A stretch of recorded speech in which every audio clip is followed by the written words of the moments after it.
check to make sure it's working.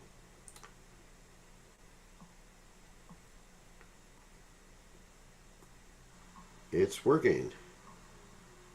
Fantastic. All right. Let's see, 41%. Okay. Well, Jan, Shri Radhika Stava.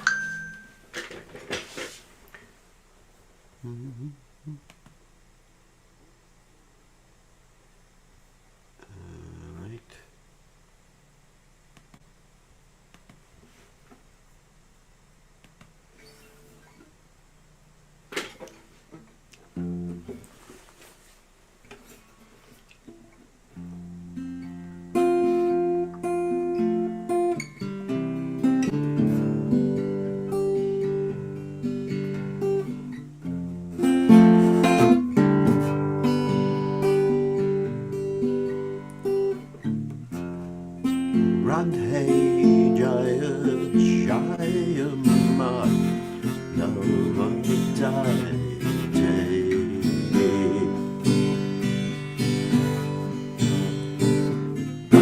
Hey Jaya Jaya Ma Namaste.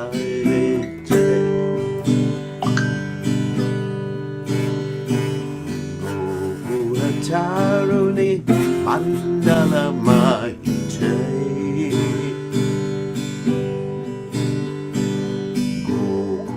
Taruni Mandala Maite.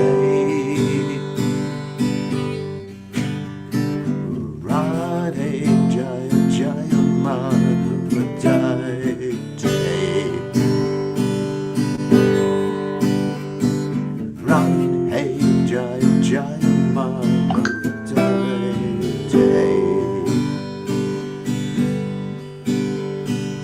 Gokula Taruni Mandala Mahite. Gokula Taruni Mandala Mahite. Radhe Jaya Jaya Madhavadaite. Damodharati Vardhana Vese Atinis Kutavrinda Vipineshe. Damodharati Vardhana Vese Atinis Kutavrinda Vipineshe. Radhe Jaya Jaya Madhavadaite.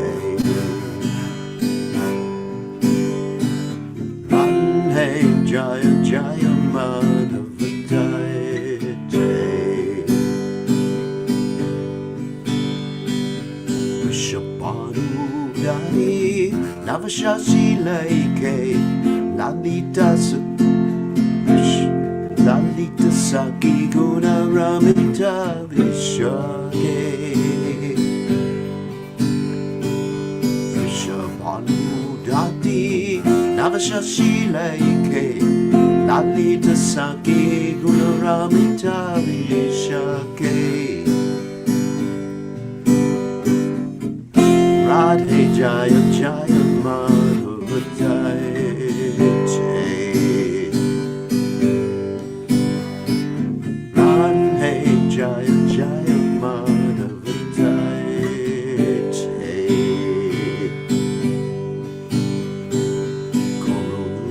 Kurumai Karuna Bharate Sanaka Sanatana Varnita Charite.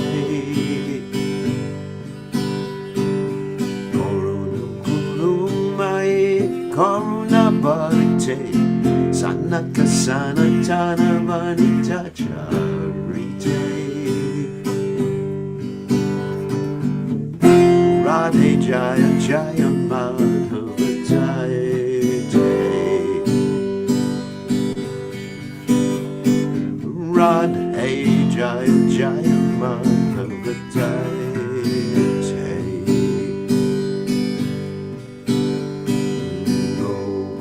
Taruni Mandala Mahite.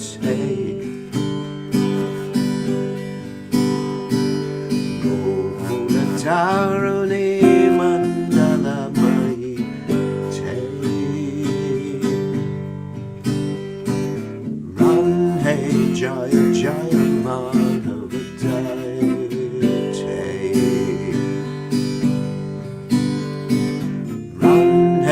Jaya Jaya Madhava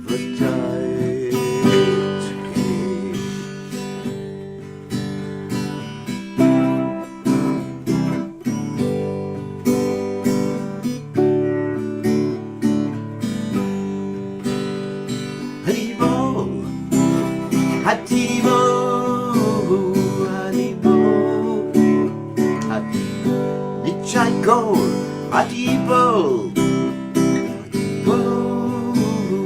Hatibo, Hatibo,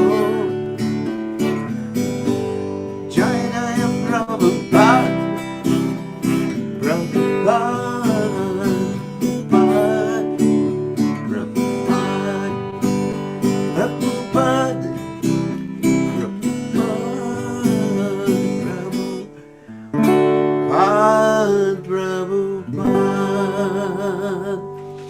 Jai Om Vishnu Pad Paramahansa Paramacharya also Tada Sitashi Shimad His Divine Grace Savaya Chatanada Bhaktivedanta Goswami Srila Prabhupada Ki Jai ISKCON founder Acharya Srila Prabhupada Ki Jai Anantakoti Vaishnava Vrinda Ki Jai Namacharya Srila Haridas Thakur Ki Jai Prem Se Kaho Shri Krishna Chaitanya Prabhu Nityananda Shitweda Gadadha Shivasati Gaur Bhakta Vrinda Ki Jai Shri Shri Radhakrishna Gopi Gopinath Shyam Kunda Radhakunda Giri Govardhana Ki Jai Vrindavanam Ki Jai Maturanam Ki Jai Jagadaswami Ki Jai Manamai Ki Jai Shrimati Tulasi Devi Ki Jai Samaveda Bhakta Vrinda Ki Jai Gaur Premananda Hari Hari Bol. All glories to the assembled devotees. All glories to the assembled devotees. All glories to the assembled devotees. All glories to Shri Guru and Gauranga Srila Prabhupada Ki Jai. Nama Om Vishnu Padaya Krishna Prastaya Bhutale Srimati Bhaktivedanta Swamini Namani Namaste Saraswati Devi Gauravani Pacharni Nirvashesha Shunyavadi Paschachate Chatarni. So we're going to read the translation. O Radha, all glories unto you, beloved of Madhava, object of worship for all the young girls of Gokula. You dress yourself in such a way as to increase Lord Damodar's love and attachment for you. You are the controller of Vrindavana, the pleasure groves of Lord Hari. You are a new moon arisen from the ocean of King Vrishabhanu. You are the friend of Lalita, and your wonderful qualities, friendliness, kindness, and faithfulness to Krishna, endear you to Vishaka. You are an ocean of compassion, and your divine characteristics are described by the four Kumaras, Sanaka, Sanatan, Sananda, and Sanat Kumar. O Radha, please be merciful to me. Okay. Very nice. Let me just turn something off here. Hold me a second.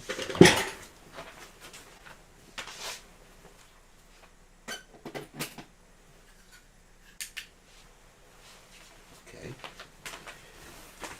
All right. So, we are continuing with our reading of Srila Prabhupada's Krishna book, a summary study of the 10th canto of Srimad Bhagavatam. And we're on the 29th chapter of the Krishna book, in the middle of the 29th chapter, which deals with the introduction to the Rasa dance. Now I'm saying, remember I said yesterday, it's Rasa dance. Rasa means a dance. Rasa, hear the difference in pronunciation? Rasa and rasa. Rasa is the taste of a relationship. Rasa is a dance. So while the gopis are having the rasa dance with Krishna, they're experiencing ras, a taste. And there's different tastes, of course, according to the relationship. Of course, the gopis' relationship is the conjugal relationship. So yesterday we read a little bit of the introduction concerning the rasa dance. And in this introduction, Krishna tells the gopis, you should go home and be chaste to your husbands. Now this instruction of chastity to the husbands It's a very good instruction. It's not a bad instruction, but it's not actually meant for the gopis. It's meant for just about everybody else. So if you're a gopi, that means you have no more material desires and you're going to join Krishna in the Rasa dance. That's all right to ignore your husband. Okay. But in other instances, one should work cooperatively in the family life. So let us continue with the 29th chapter, in the middle of the 29th chapter of Krishna book. So, Om Gana Timidanda Shah Gananjana Shlakaya Chakshodam Meditam Yena Tasmai Shigurave Namaha. I offer my respectful obeisances. Let me turn up the volume on this. Hold on a second. Ooh, the volume looks pretty low. It's a little bit higher. Okay. That's better. I offer my respectful obeisances unto the lotus feet of my spiritual master, His Divine Grace, A.C. Bhaktivedanta Swami Srila Prabhupada, who so kindly opened my eyes with the torchlight of knowledge while I was blinded in the darkness of ignorance. Srila Prabhupada Ki Jai. So now, let us continue. All right. I'm going to share the screen. And we ended, let me just adjust this a little bit. All right, Govinda. Oops, I don't want to hear the beeps. Let me turn that off, okay. So we ended with Krishna telling the gopis in the previous paragraph, please go back home. Don't stand near me. Be chaste ladies. So Prabhupada comments that the instruction given herein by the Supreme Personality of Godhead to the gopis was not at all sarcastic. It's joking, but it's not sarcastic in the sense that it's not true. But it is joking. You know, in one sense you could even say it's a little, not quite sarcastic. He's trying to bring out the anger of the gopis. Such instruction should be taken very seriously by all honest women. The chastity of women is specifically stressed herein by the Supreme Personality of Godhead. Therefore, this principle should be followed by any serious woman who wants to be elevated to a higher status of life. Krishna is the center of all affection for all living creatures. When this affection is developed for Krishna, one surpasses and transcends all Vedic injunctions.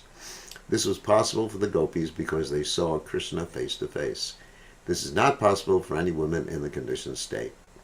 Unfortunately, sometimes a rascal, following the philosophy of monism or oneness, very irresponsibly takes advantage of this Rasa Leela to imitate the behavior of Krishna with the gopis, entice many innocent women, and mislead them in the name of spiritualization.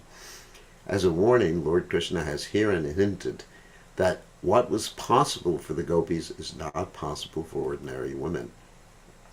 Although a woman can actually be elevated by advanced Krishna consciousness, she should not be enticed by an impostor who says that he is Krishna. She should concentrate her devotional activities in chanting about Krishna and meditating upon Krishna as is advised herein. One should not follow the men called sahajas, the so-called devotees who take everything very lightly. Now that may seem a little far-fetched that someone's going to come up to you, ladies, and say, I'm Krishna. That may seem a little far-fetched.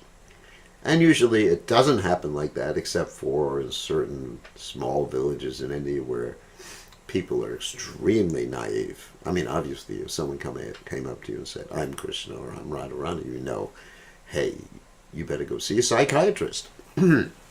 So, but I'll tell you what the men do, just to give you a hint, ladies. They come to you and you say it. They say to you, you're my Radharani and I'm your Krishna. I've seen that happen. Yes. And then the lady just like melts into a puddle. You're my Radharani and I'm your Krishna. So that's basically the same thing, just really in a more hidden way, surreptitious way. So one has to be very, very careful about this romance.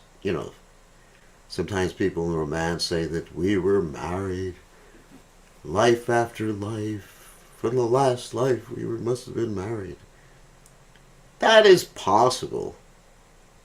However, not probable. Or maybe married as two monkeys or something like that. But anyway, so people say so many romantic things. So these romantic things are actually imitations or romantic sayings, or a romantic manipulation is an imitation of Krishna's relationship with Radharani and Radharani's relationship with Krishna. So don't fall for it when someone says something romantic. Like Krishna previously in this chapter said about the Gopis, Sumajjama. Sumajjama, actually I'm holding my waist when I said that. Sumajjama means thin-waisted one. So if a man comes up to you and says, oh, thin-waisted one, then you know they're manipulating. I love your nose or something like that. But when Krishna is praising the beauty of the Gopis, their beauty is transcendental. It's not based upon the material body, which is described as tri dhaduke, bile, mucus, and air. So don't get manipulated. Try to understand people are imitating Krishna in order to manipulate you. I hope you understand that. As far as the ladies are concerned. When Krishna spoke in such a discouraging way to the Gopis, they became very sad, for they thought that their desire to enjoy the Rasa dance with Krishna would be frustrated. Thus they became full of anxiety. Out of great sadness, the Gopis began to breathe very heavily. Instead of looking at Krishna face to face, they bowed their heads and looked at the ground, and they began to draw various types of curved lines on the ground with their toes. They were shedding heavy tears, and their cosmetic decorations were being washed from their faces. The water from their eyes mixed with the kumkum on their breasts and fell to the ground. They could not say anything to Krishna, but simply stood there silently. By their silence, they expressed that their hearts were grievously wounded. So, you may say, why did Krishna do such a thing? To bring out these different emotions, more intense hankering, basically some anger, depending on whether the Gopis were left-handed or right-handed Gopis. Left-handed Gopis are those who are sometimes unsubmissive, expressing anger to please Krishna. The Gopis were not ordinary women. In essence, they were on an equal level with Krishna. They are his eternal associates, as is confirmed in the Brahma Samhita. They are expansions of the pleasure potency of Krishna, and as his potency, they are non-different from him. Although they were depressed by the words of Krishna, they did not like to use harsh words against him. Yet they wanted to rebuke Krishna for his unkind words, and therefore they began to speak in faltering voices. They did not like to use harsh words against Krishna because he was their dearmost, their heart and soul. The Gopis had only Krishna within their hearts. They were completely surrendered and dedicated souls. Naturally, when they heard such unkind words, they tried to reply, but in their attempt, torrents of tears fell from their eyes. Finally, they managed to speak. Krishna, they said, you are very cruel. You should not talk like that. We are full-fledged, surrendered souls. Please accept us and don't talk in that cruel way. Of course, you are the Supreme Personality of Godhead and can do whatever you like, but it is not worthy of your position to treat us in such a cruel way. So, here they are, aware that Krishna is the Supreme Personality of God, which is really interesting. But they don't consider that to be so significant. Just like if you love someone very much, in a romantic sense, and they have to happen to have some high position in society, you may say that when you're arguing with them, but really you're not thinking of them in terms of that high position in society. Generally, you're forgetting it. We have come to you leaving everything behind just to take shelter of your lotus feet. We know that you are completely independent and can do whatever you like, but we request you, don't reject us. We are your devotees. You should accept us as Lord Narayan accepts his devotees. There are many devotees of Lord Narayan who worship him for salvation, and he awards them salvation. Similarly, how can you reject us when we have no shelter other than your lotus feet? Our dear Krishna, they continued, you are the supreme instructor, there is no doubt about it. Your instructions to women to be faithful to their husbands and merciful to their children, to take care of household affairs, and to be obedient to the elderly members of the family are surely just according to the tenets of the Shastras. But we know that one may perfectly observe these instructions of the Shastras by keeping oneself under the protection of your lotus feet. Our husbands, friends, family members, and children are all dear and pleasing to us only because of your presence. For you are the super soul of all living creatures. Without your presence, one is worthless. When you leave the body immediately dies, and according to the injunction of the Shastras, a dead body must immediately be thrown into a river or burned. Therefore, ultimately you are the dearmost personality in this world. By placing our faith and love in your personality, we are assured of never being bereft of husbands, friends, sons, or daughters. If a woman accepts you as the supreme husband, then she will never be bereft of her husband, as in the bodily concept of life. If we accept you as the ultimate husband, then there is no question of being separated, divorced, or widowed. You are the eternal husband, eternal son, eternal friend, and eternal master, and one who enters into a relationship with you is eternally happy. Since you are the teacher of all religious principles, your lotus feet have to be worshipped first. According to the Shastras, accordingly, the Shastras state, Acharya Upasana, the worship of your lotus feet, is the first principle. Besides that, as stated in Bhagavad Gita, you are the only enjoyer. So actually they know Bhagavad Gita too. It's interesting, because the Bhagavad Gita, at least during that eon, was basically spoken later.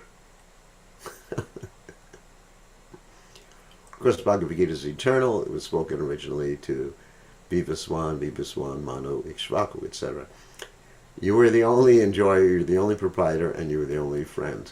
As such, we have come to you, leaving aside all so-called friends, society, and love, and now you've become our enjoyer. Let us be everlastingly enjoyed by you. Be our proprietor, for that is your natural claim, and be our supreme friend, for you are naturally so. Let us thus embrace you as a supreme beloved.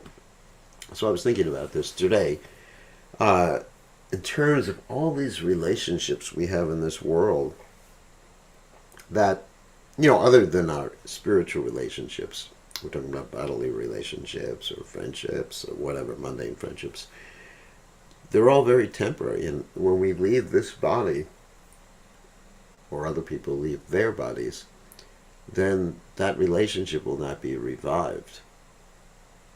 It's really incredible. And all the upadhis we have, designations we have, just like I have my designations, sannyasi, Krishna Goswami, etc., like that, it's not going to be revived in the future. However, the relationship with Krishna is eternal, and of course the relationship with Krishna's devotees is eternal too. Then the gopis told lotus-eyed Krishna, please do not discourage our long-cherished desire to have you as our husband. Any intelligent man who cares for his own self-interest reposes all of his loving spirit in you. Persons who are simply misled by the external energy, who want to be satisfied by false concepts, try to enjoy themselves apart from you. The so-called husband, friend, son, daughter, father, and mother are all simply sources of material misery. Oh my God. Now, please be careful. Don't apply this to devotee families, because devotee families means that one sees everything or everyone belonging to Krishna. So they're not sources of material misery. When you raise people, raise children in Krishna consciousness, or raise husbands and wives, that's funny, in Krishna consciousness, then it can be a source of happiness. Try to understand that. So don't take this in such a way that it discourages you in your ordinary life and devotional service. No one is made happy in this material world by having a so-called father, mother, husband, son, daughter, and friend. Although the father and mother are expected to protect the children, there are many children who are suffering for want of food and shelter. There are many good physicians, but when a patient dies, no physician can revive him. There are many means of protection, but when one is doomed, none of the protective measures can help, and without your protection, the so-called sources of protection simply become sources of continued distress. We therefore appeal to you, dear Lord of all lords, please do not kill our long-cherished desires to have you as our supreme husband. Dear Krishna, as women, we are certainly satisfied when our hearts are engaged in the activities of family affairs, but our hearts have already been stolen by you. We can no longer engage them in family affairs. Besides that, although you have repeatedly asked us to return home, and that is a very appropriate instruction, unfortunately we have been stunned here. Our legs have no power to move a step from your lotus feet. Therefore, if even at your request we return home, what shall we do there? We have lost all our ability to act without you. Instead of engaging our hearts in family affairs as women, we have now developed a different type of lust, which is continuously blazing in our hearts. Now, now we request you, dear Krishna, to extinguish that fire with your beautiful smile and the transcendental vibration emanating from your lips. If you do not agree to do us this favor, we shall certainly be burned in the fire of separation. In that condition, we shall simply think of you and your beautiful features and give up our bodies immediately. In that way, we think it will be possible for us to reside at your lotus feet in the next life. Dear Krishna, if you say that if we go home, our respective husbands will satisfy the lusty flame of our desire, we can only say that that is no longer possible. You have given us a chance to be enjoyed by you in the forest, and have touched our breasts once in the past, which we accepted as a blessing, as do the goddesses of fortune, who are enjoyed in the Vaikuntha Lokas by you. Since we have tasted this transcendental enjoyment, we are no longer interested in going to anyone but you for the satisfaction of our lust. Dear Krishna, remember, it's not lust. It's the intense desire to please Krishna. We may use, or in this text it may be used, the word lust, but it is actually the intense desire to please the senses of Krishna. Dear Krishna, the lotus feet of the goddess of fortune are always worshipped by the demigods. Although she is always resting on your chest in the Vaikuntha planets, she underwent great austerity and penance to have some shelter to your lotus feet, which are always covered by tulasi leaves. Your lotus feet are the proper shelter of your servitors, and the goddess of fortune, instead of abiding on your chest, comes down and worships your lotus feet. We have now placed ourselves under the dust of your feet. Please do not reject us, for we are fully surrendered souls. Dear Krishna, you are known as Hari. That means someone who steals or takes away. You destroy all the miseries of all living entities, specifically of those who have left their homes and family attachment and have completely taken to you.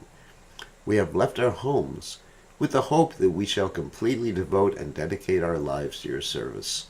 We are simply begging to be engaged as your servants. We do not wish to ask you to accept us as your wives. Simply accept us as your maidservants.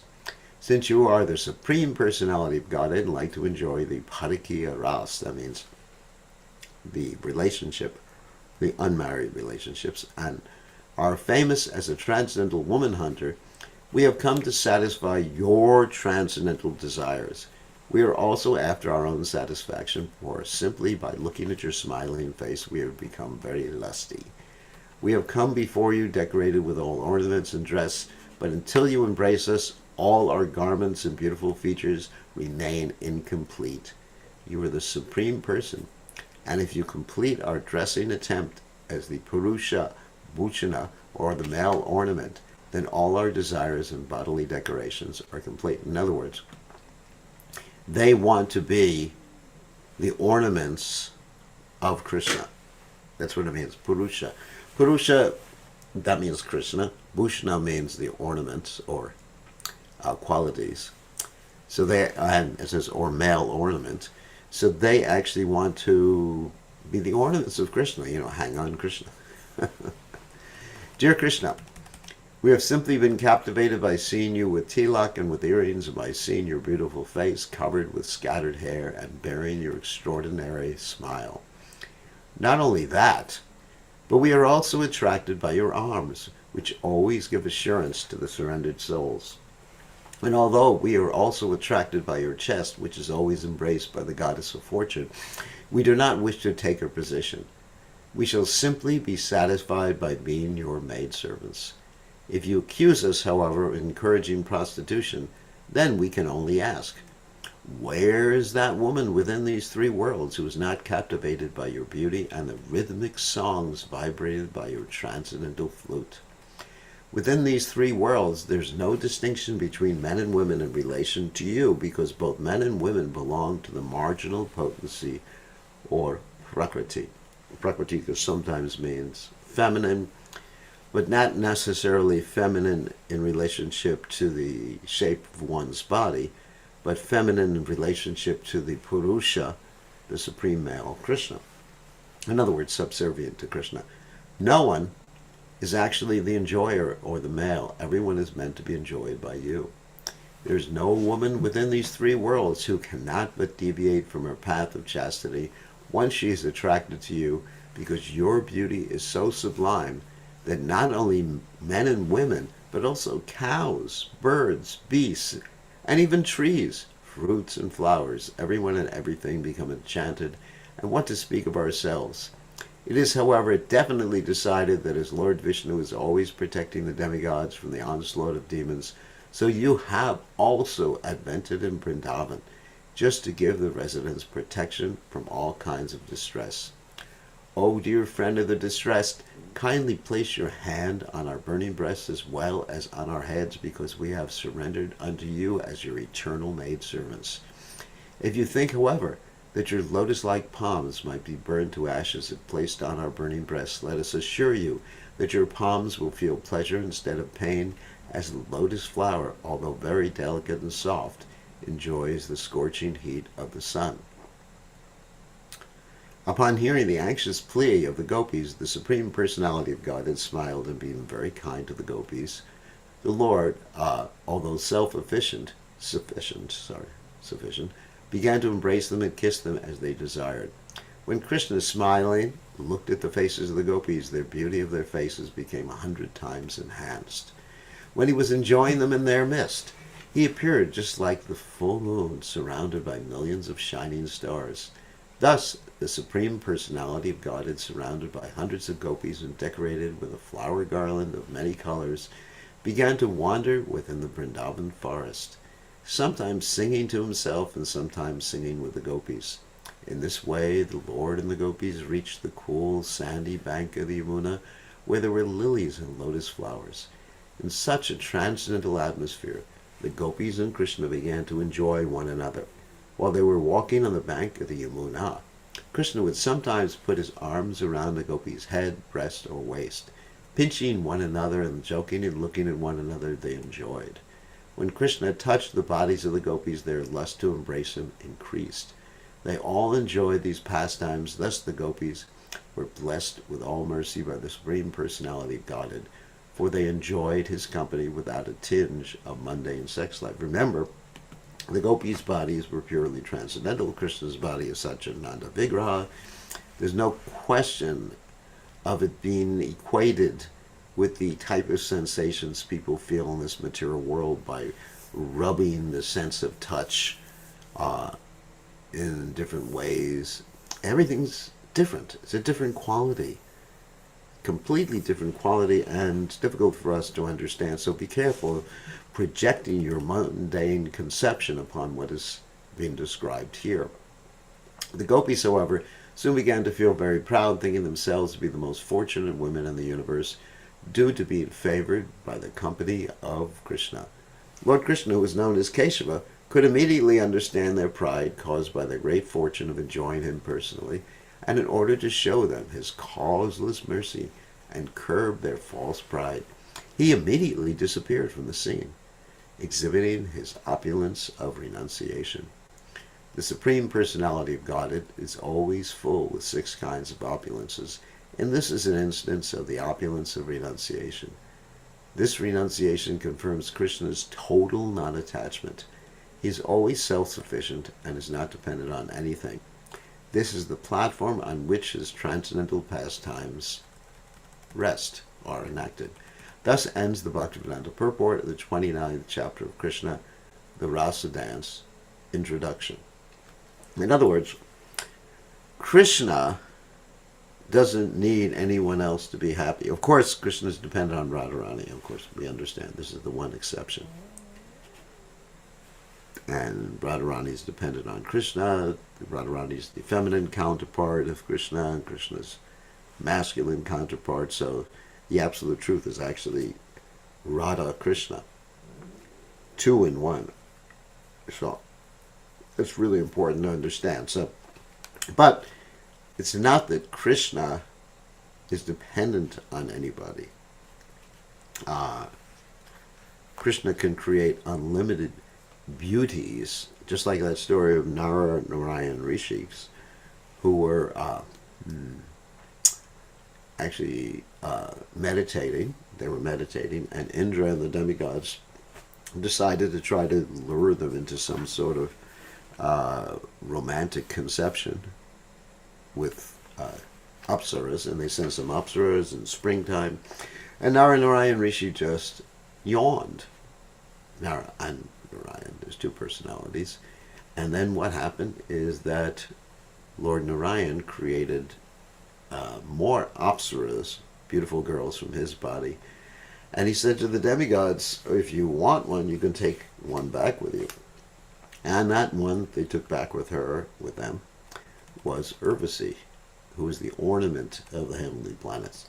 So Krishna is Swarat. He's completely independent. He's Aptakama. He can fulfill his own desires. So, anyway, so Krishna wanted to teach the gopis a lesson because they had become proud, thinking that they were the most fortunate girls ever. And actually, they were the most fortunate, but they were proud of it. So the next chapter is entitled, Krishna is hiding from the gopis. This is chapter 30. So we did 29 and 30. We're going to start today. When Krishna suddenly disappeared from the company of the gopis, they searched for him everywhere.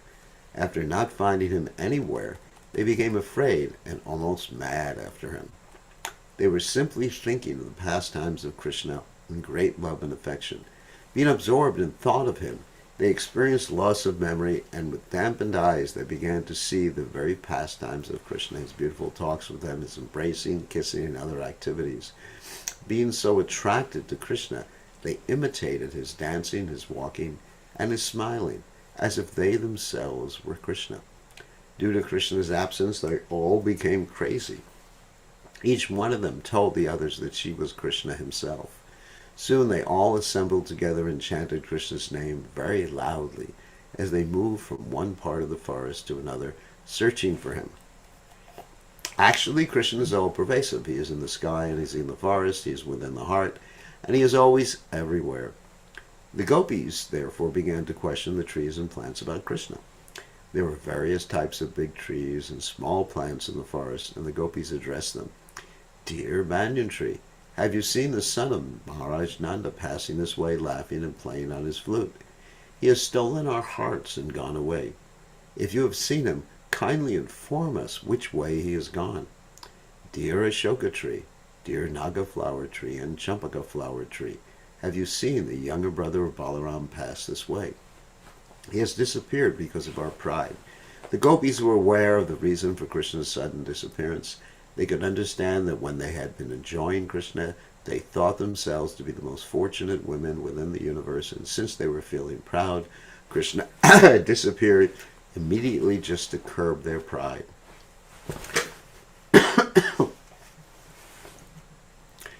So let's try to understand pride here. It is a fact they were the most fortunate people in the universe, the most fortunate women in the universe. But pride means, basically, to be proud of it, take some credit for it. For example, okay, let's take an example. I am initiated by His Divine Grace Srila Prabhupada, so in that way I understand I'm super fortunate to have been initiated by His Divine Grace A.C. Bhaktivedanta Swami Srila Prabhupada and have met Prabhupada, etc.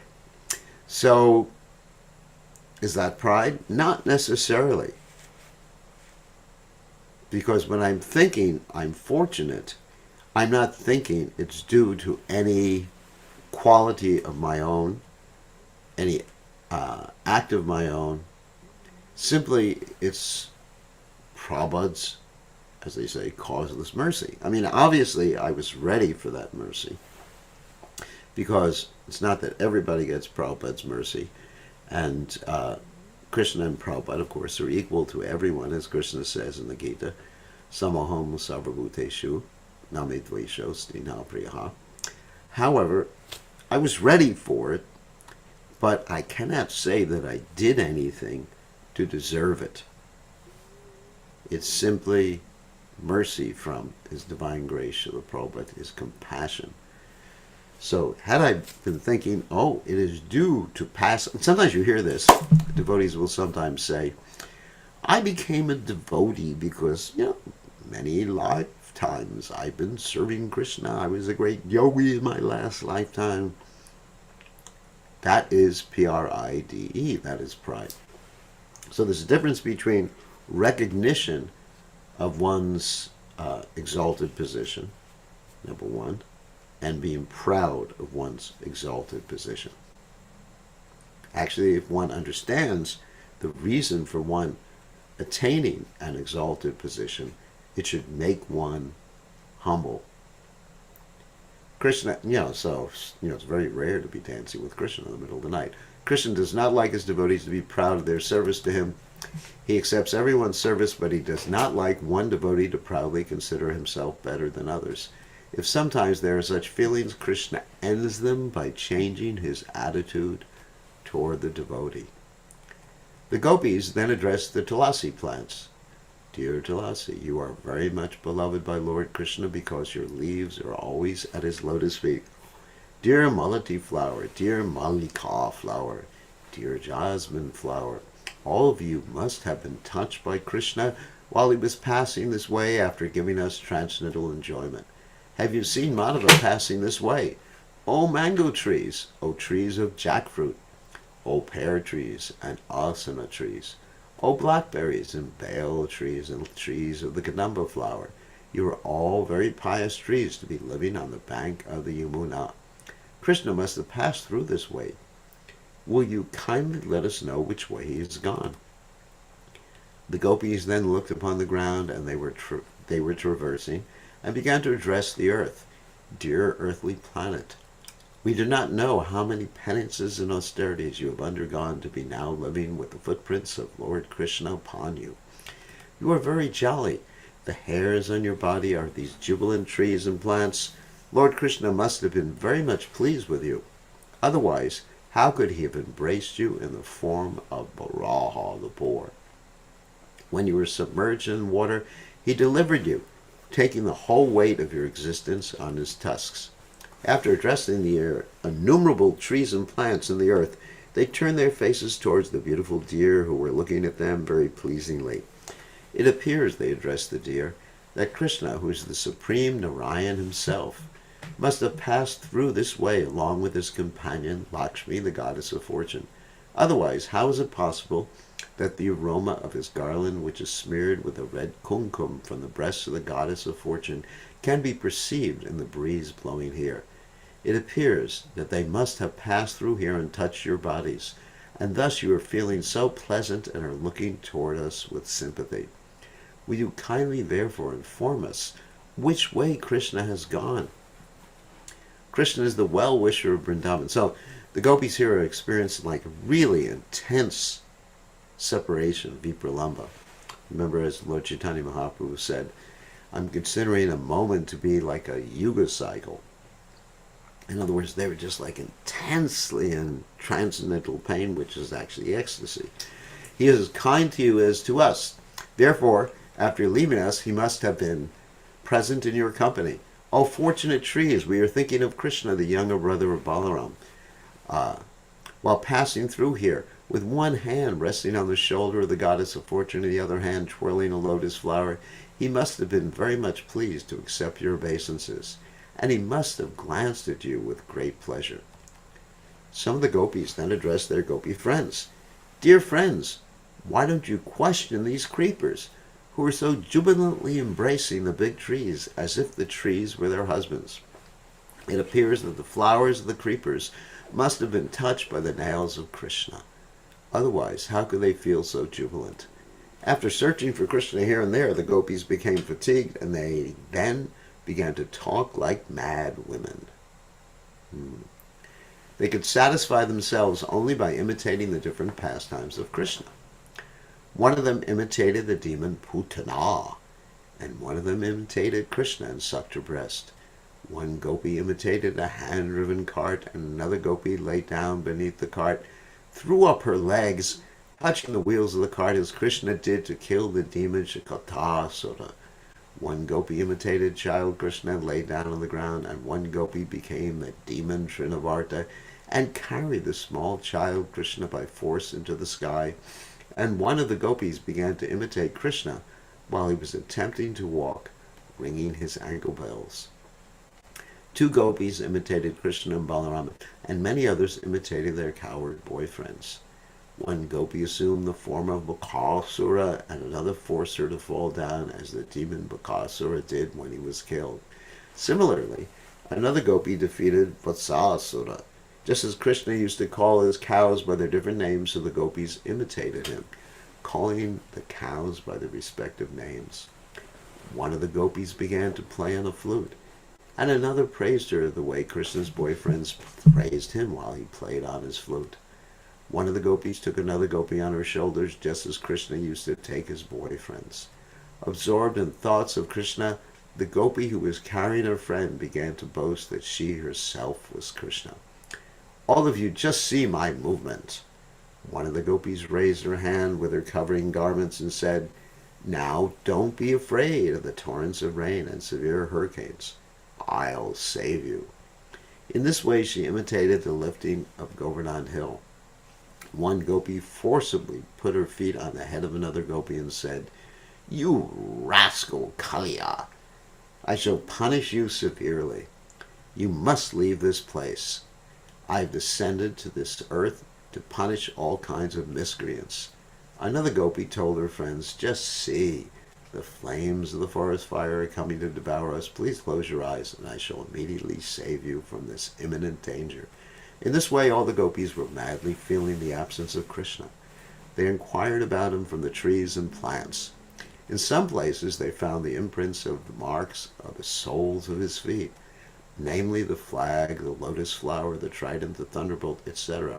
After seeing those footprints, they exclaimed, Oh, here's the impression of the marks on the soles of Krishna's feet. All the marks, such as flag, the lotus flower, the trident, and the thunderbolt, are distinctly visible here. They began to follow the footprints, and shortly they saw another set of footprints besides them, and immediately they became very sorry. Dear friends, just see, whose are these other footprints? They are beside the footprints of the son of Maharaj Nanda. It is certainly Krishna passing through, resting his hand on some other gopi, exactly as an elephant goes side by side with his beloved mate. We must therefore understand that this particular gopi served Krishna with greater affectionate love than ourselves, because that's Radharani. Because of this, although he has left us, he could not leave her company. He has taken her along with him. Dear friends, just imagine how the dust of this place is transcendently glorious. The dust of the lotus feet of Krishna is worshipped even by Lord Brahma and Lord Shiva and the goddess of fortune, Lakshmi. But at the same time, we are very sorry that this particular gopi has gone along with Krishna, for she is enjoying the nectar of Krishna's kisses and leaving us aside to lament. Oh, friends, just see.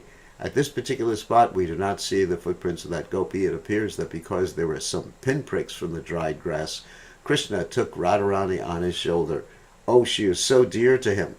Krishna must have picked some flowers in this spot to satisfy Radharani, because here, where he stood erect to get the flowers from the high branches of the tree, we find only half the impression of his feet. Dear friends, just see how Krishna must have sat down here with Radharani and tried to set flowers in her hair. You can be certain that both of them sat together here. Krishna is self-sufficient. He has nothing to enjoy from any other source, yet just to satisfy his devotee, he treated Radharani exactly as a lusty boy treats his girlfriend. Krishna is so kind that he always tolerates the disturbances created by his girlfriends. All right. So we're going to end here, and tomorrow we'll finish this chapter, hopefully. So now we'll take questions. So, okay, Adi Guru, you have a question. So you can unmute yourself. Hare Krishna Gurudev, thank you so much for this class. My obeisance is at your lotus feet. Gurudev, the emotions that you just read, right, it's on a different level. It's on a it's like a high voltage, unimaginable, and you can't even imitate those emotions.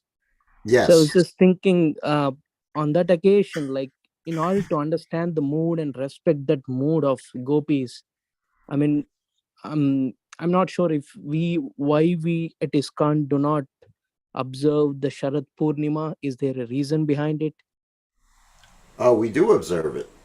Oh, okay. Because we don't do it like what we do at Vrindavan and Dham.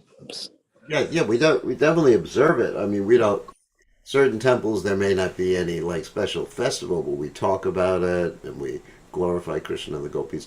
But the main thing is that we, in the present conditioned state, really cannot understand what's happening in the mind of the gopis. I mean, somehow or other, we may project our materialistic understanding into the realm of the absolute and think that they are experiencing what we would experience in the same circumstance, but it's not like that. It's everything is of a different quality, so one has to be very, very, very careful. Too many times, what do they say? Angels rush in, or fools rush in, where angels fear to tread. So we have to be very careful and just listen to these pastimes and not think, well, I really understand what's happening. We probably don't. We probably don't understand what's happening on a very high level of devotional service. We can understand theoretically, but as far as vijnana, there's two words, gyan and vijnan. It's not possible for a conditioned soul to have vijnana about this. But we can accept with faith, we can hear. By hearing, Prabhupada said, if we hear with faith, then the lusty desires in our own heart can be extinguished. Okay? Thank you, Gurudev. And also, I note that yourself, your holiness, you were born like few days before the Sharad Purnima. Doesn't mean anything. There's no. I mean, I'm sure that there were some demons born at roughly the same time too. So, Thank you, Gurudev. all right, don't worry about that. I was born on the Ekadasi, the Pashanakush Ekadasi. So that was the actual day that I was born. The Vedic calendar day. On the Western calendar day, it's October 1st. So, which doesn't mean too much. So, Rishikesh, you have a question. You can Yes, unmute. Gurudev. Yes, Gurudev. I just have a little doubt about the pride which gopis had. This is a yoga maya, so it is a transcendental pride, or what kind of pride is that? Yes, it's transcendental. Okay. It's transcendental. It's nothing mundane. So it's arranged by Yoga Maya. One becomes proud of themselves. I'm the most fortunate person. That's we have to be really careful about, again, projecting our mundane conceptions upon these particular pastimes. It's definitely Yogamaya. No, they were not under Mahamaya. Oh my God. The gopis were pure devotees of the Lord. I mean, they had previously been walking with Krishna, kissing Krishna. I mean, anybody's on that level. Ain't no Mahamaya left. It's all Yogamaya at that particular point. Okay? Thank you, Gurudev. Thank you. Okay. Who else has a question? Raise your hand or unmute yourself or type in the text window if you happen to be a little bit shy. Very exalted pastimes. I mean, very, very exalted pastimes. All right, here's one in the text window. Hold on a second.